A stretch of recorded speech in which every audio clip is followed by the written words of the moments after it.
Hey there everyone, this is Titanium Orange. Today I've got a little bit of a different tutorial that I'm going to do. As you can see here, I have Minecraft open and not Blender, and that's for a very specific reason. I've been doing a lot of Minecraft animation posts on Reddit recently, and I've had a good amount of people ask me how I do them. So what I'm actually going to do today is a tutorial on how you yourself, if you have the right tools, all of them are free except for Minecraft, can make them yourself, and you can figure out exactly how to do something similar, or you can just kind of follow along to get the rough idea of what it goes into to make one of these animations. So we're going to be following this chain animation right here. As you can see, it's got some physics in it, and the chains kind of move around, unlike you'd see in Minecraft. And that's kind of a big thing that I usually do, is try to take something that you'd usually see in Minecraft and maybe add a little bit of a twist into it, which is usually interesting because you're not used to seeing this kind of thing, so it can kind of make it interesting to visualize how this would work, or just kind of see how people react to it. So the first thing we're going to need is a world to go on. So let's just go into single player, and you can see here I've already got this right here, the chain test. So I'm going to click on that and just go right into the world. Give it a second to load, and here we are. So you can see I've already kind of set up a scene similar to the one that was in that video, which is we got this desert area with this village right here. But what I'm going to do is I already have the blocks in my inventory, so I'm just going to go ahead real quick and build it up. You've probably played Minecraft before, so you can probably figure out how to do something real similar to this, so I'll just time-lapse this real quick.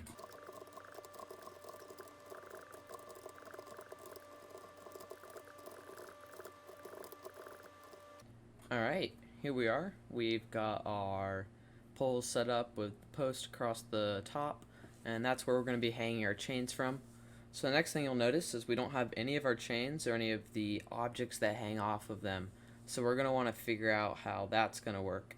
So here's the part where you're going to have to start thinking ahead on how you're going to actually start to use this once you put it into your program of choice. I'm using Blender.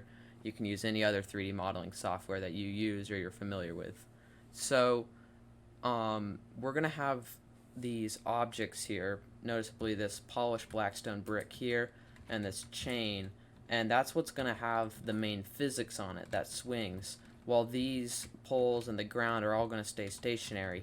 So to make it easy on ourselves, let's put this blackstone brick one block off the ground, and what that is going to do for us is make it easy enough to kind of pull it out of the scene and add separate physics to it. Same with the chain here, although I've started to get used to the blocks here. This one isn't actually really a block, it's just these two sides, so that will be easy enough to extract from Blender as a physics object. So we're done with Minecraft now. You can shut down the world, just remember the name of it, Mine's Chain Test, and I'll be going over to the next program. So now we got Mineways open. And you'll notice the screen is completely white. Usually it'll come in a small box, but I just full screened it so you could see everything I'm doing easier. So the first thing we're going to need to do is make sure our Minecraft worlds are in here, and we need to be able to pick one. So I'm going to go up to File, and then Open World, and I'm going to go down to Chain Test right here. And as you can see, it starts loading down here at the bottom, and now it's open. So it might be kind of hard to find your scene sometimes where you are. So what you can always do is hit View and then Jump to Player. And then you can see if I zoom in real quick, that's our scene right here. That's the blocks we placed down, that's the village and whatnot. So I'm going to right click and drag and pull out a pretty big section of this right here. And yeah, alright. So you can see this error message came up, and the general gist of it is saying it's going to try to figure out how to get all the blocks in your scene exported from the world. So pretty much always, unless you're doing something special, just hit yes. And then now you can see we have our height and our depth up here. It's pre-selected the correct values. I'm good with that. So I'm just going to hit File, Export for rendering. Alright, now we're on the final step. Now we're in Blender. I'm using Blender 2.82. It's not the most recent version, but I've been using it for a little while, and the new updates haven't changed too much, so everything should work completely fine. If you're using 2.8 and up, it should look pretty similar. So you'll notice that I have a completely empty scene. I've already emptied everything out of the scene and saved it off before I started this tutorial. So what I'm going to do is hit N to open our menu over here, and you can see I have all these add-ons. I use these ones for various projects, whether it be making Minecraft stuff or not Minecraft animations. And you'll notice I have the MC Prep add-on, which you probably don't have on your Blender scene if you haven't done this before. So along with a couple other programs that you might have to download, this is just an add-on for Blender. It should be on the Mindways page, and if you download the MC Prep add-on and put it in the right spots in Blender, it'll show up like this, and there are plenty of tutorials on how to download add-ons. I'm not going to go into deep of detail on that. Also, even if you don't have the add-on, you still should be able to do most of this easily. Just take a lot more steps. So you'll notice I have all these options. I've got Mindways chosen, and I'm just going to do obj world import, and then I'm going to import my world from my computer. Alrighty, you'll notice here that we have this scene, and everything is incorrectly.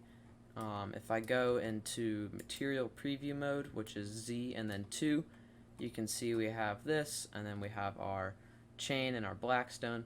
But if you zoom in really close, all the textures are really fuzzy, and everything that's transparent is just a black background. So just click on the whole thing and hit Prep Materials, and I always uncheck Improve UI because I don't like the look of it, and then just hit OK. And now everything has been updated. The water is semi-clear, all the clear stuff is clear as it should be, and all the textures are nice and have defined lines and stuff.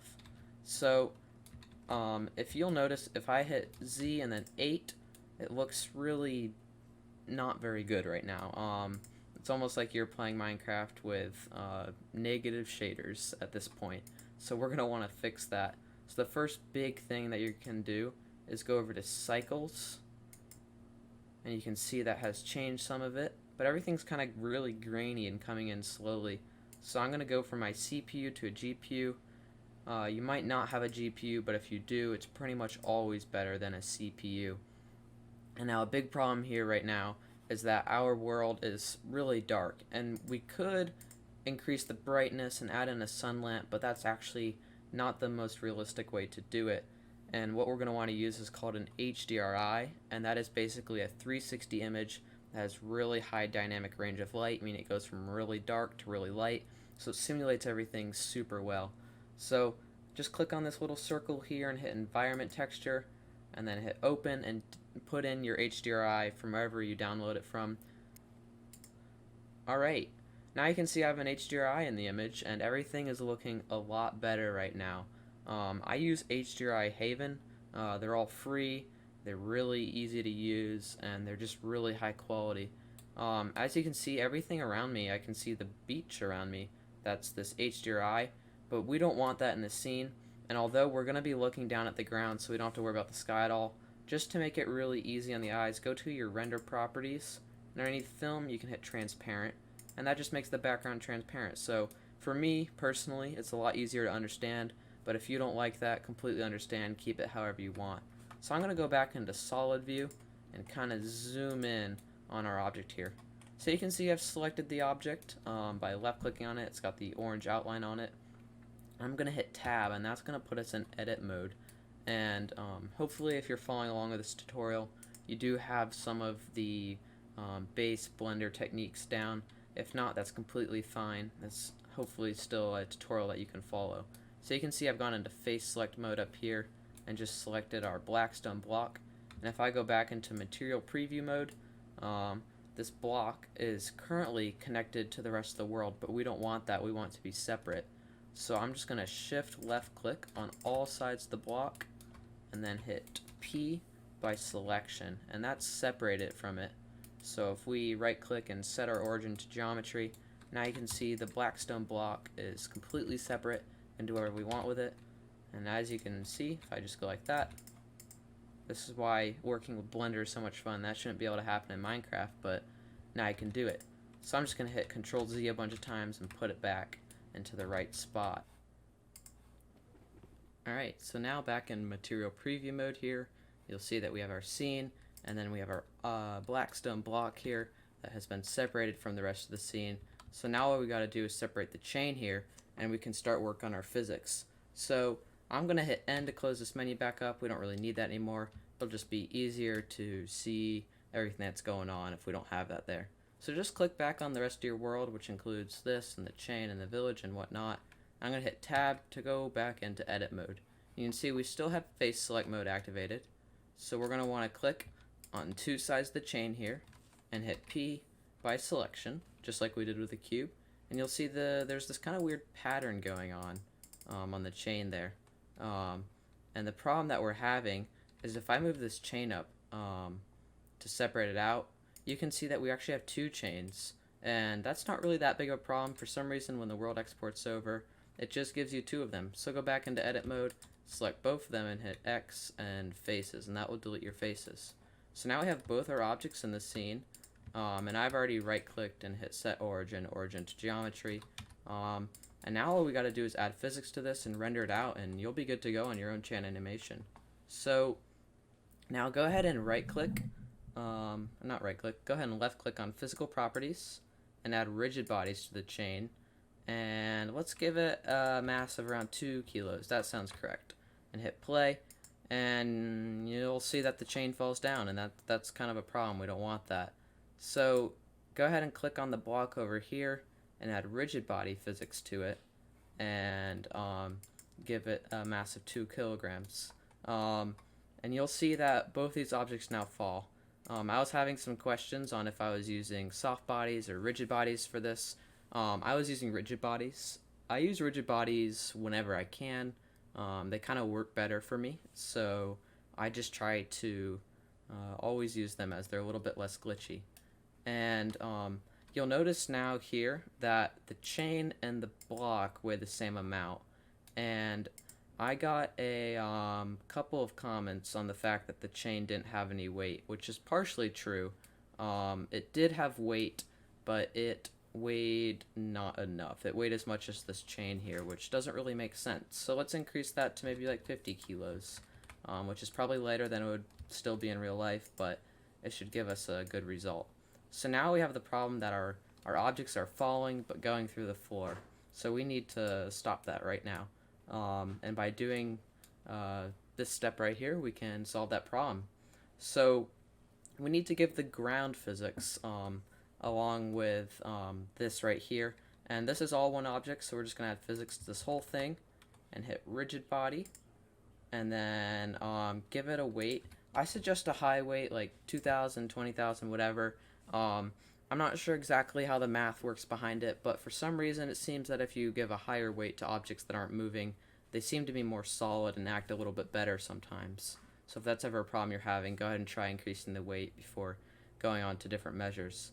And the problem is now all the objects fall because it's dynamic. So we need to turn that off by just unchecking that box. And now you'll see that this doesn't move, but if we hit play, our objects get launched into the air. And while that might not make sense, it will make sense in a second. And the problem that we're having right now is that these objects are really small, and this one's really big and complicated. And it's using a convex hull for its collision shape, which means it's kind of just drawn a simple mesh over top of it, at least to the best of my knowledge, which gives it not its exact shape. So go down convex hull and just click mesh instead, and now you'll see all of our physics work how you'd expect them to. The cube is moving around a little bit, it's a little bit glitchy, but since it's not actually going to be really touching the ground in the simulation, that won't be a problem. And we could just increase like the resolution of the simulation to stop that problem. So now I'm going to hit H to hide the big background scene there, so that we can work just on the physics without any other distractions. So go ahead and click on this chain. This is what we're going to be focusing on right now.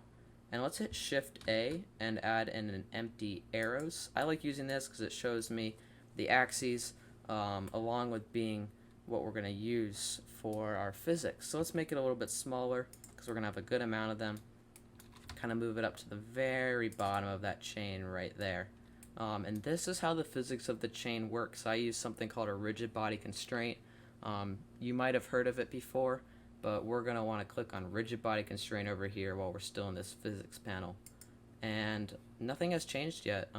They still fall, and the rigid body constraint isn't doing anything.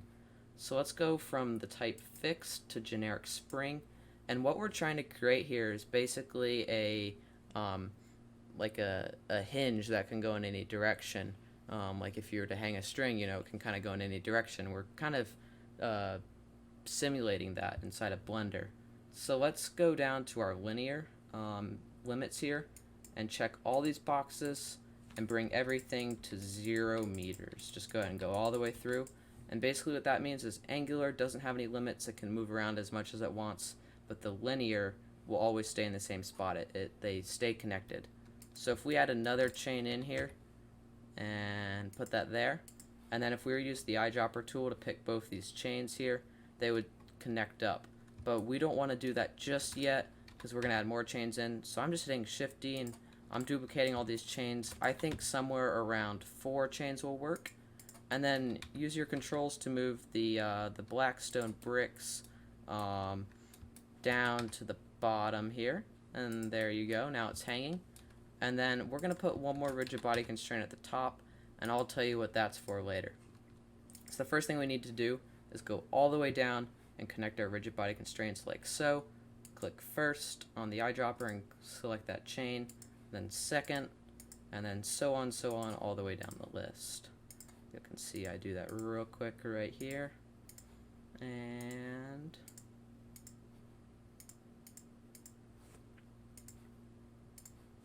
alright, now all of our chains are connected to the blocks and themselves, and we have this one more rigid body constraint at the top, and I'm going to explain what that's for.